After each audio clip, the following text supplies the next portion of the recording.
ನಿಯಂತ್ರಣ ಮಾಡಿಕೊಳ್ಳುವ ಪ್ರಯತ್ನ ಮಾಡಿ. ಅಶ್ಲೀಲ ಚಿತ್ರಗಳನ್ನ ನೋಡಬೇಡಿ.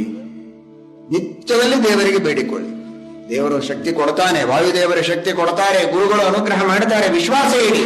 ನನ್ನ ಇಂದ್ರಿಯಗಳನ್ನ ದುಷ್ಟ ವಿಷಯಗಳನ್ನ ಪರದಾರಾದಿ ದರ್ಶನ ಮಾಡುವಂತೆ, ಪರಸ್ತ್ರೀ ಪರಪುರುಷರ ದರ್ಶನ ಮಾಡದೇ ಇರುವಂತೆ ನನ್ನ ಇಂದ್ರಿಯಗಳಿಗೆ ಒಳ್ಳೆಯ ಪ್ರಚೋದನೆಯನ್ನ ಮಾಡುವಂತ ಗುರುಗಳಿಗೆ, ವಾಯುದೇವರಿಗೆ, ದೇವರಿಗೆ ಭಕ್ತಿಯಿಂದ ಪ್ರಾರ್ಥನೆ ಮಾಡಿ.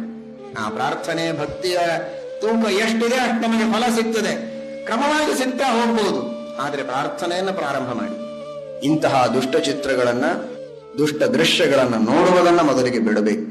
ಪುಣ್ಯ ಮಾಡೋದೇ ಕಡಿಮೆ, ಈ ಜನ್ಮ ಸಿಗೋದೇ ಕಡಿಮೆ. ಮಾಡಿದ ಪುಣ್ಯವನ್ನ ಬೆಂಕಿ ಹಚ್ಚಿ ಸುಡುವಂತೆ ಇಂತಹ ದೃಶ್ಯಗಳನ್ನು ನೋಡಿದರೆ ಶ್ರೀಮದ್ ಭಾಗವತ ಹೇಳುತ್ತದೆ. ದುಷ್ಟ ಕಥೆಗಳನ್ನ ಕೇಳಿದರೂ ಸರಿ, ದುಷ್ಟ ದೃಶ್ಯಗಳನ್ನ ನೋಡಿದರೂ ಸರಿ, ಪಾಪ ಬರೋದಷ್ಟೇ ಅಲ್ಲ, ಮಾಡಿದ ಪುಣ್ಯವನ್ನ ಸುಟ್ಟು ಪಾಪ ತಾನು ಬಂದು ಕೂಡುತ್ತದೆ.